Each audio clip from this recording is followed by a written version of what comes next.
Supreme court తీర్పు ఇవ్వడంతో రాష్ట్ర ప్రభుత్వం త్వరగా వర్గీకరణ చేపట్టి న్యాయం చేయాలని మాదిగ మేధావుల ఫోరం రాష్ట్ర అధ్యక్షులు అరేపల్లి రాజేందర్ అన్నారు. హైదరాబాద్ సుందరయ్య భవన్లో ఏర్పాటు చేసిన విలేకరుల సమావేశంలో ఆయన మాట్లాడారు. రాష్ట్రంలో సీఎం రేవంత్ రెడ్డి మాదిగల వర్గీకరణకు తక్షణమే స్పందించి అసెంబ్లీలో చట్టాన్ని చేసి ఆమోదించాలని కోరారు.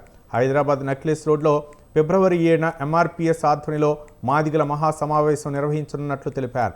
ఈ కార్యక్రమానికి ఇరు రాష్ట్రాల మాదిగలు విచ్చేసి విజయవంతం చేయాలని కోరారు.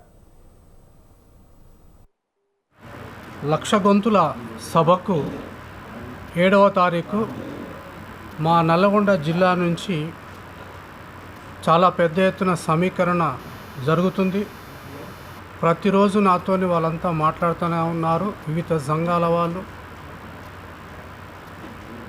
వాళ్ళందరికీ మా యొక్క సహాయ సహకారాలు అందుతూనే ఉన్నాయి. అక్కడి నుంచి పెద్ద ఎత్తున జనాన్ని డప్పులతో సహా సమీకరించుకోవటం కోసం నా వంతు సహాయం చేస్తున్నానని మీకు తెలియజేస్తున్నాను. ఫిబ్రవరి 7 నాడు జరగబోయేటువంటి లక్ష డప్పులు, వేల గొంతుల ఏదైతే కళాకారుల డప్పుల మేళ ఉందో దానికి సంఘీభావం కూడా తెలపాలనేది ముఖ్య ఉద్దేశము. ముఖ్యంగా మాదిగ మేధావుల ఫోరం ఎస్సీ రిజర్వేషన్ వర్గీకరణను వెంటనే అమలు చేయాలని రాష్ట్ర ప్రభుత్వం శ్రీ రేవంత్ రెడ్డి గారిని డిమాండ్ చేస్తూ ఉన్నాము.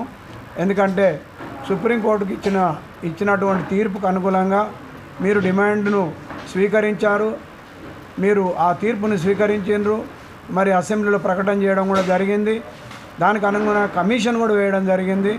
దాన్ని వెంటనే ఆ కమిషన్ రిపోర్ట్ తీసుకొని మరి అమలు చేయాలనేది డిమాండ్, మా ప్రధాన డిమాండ్.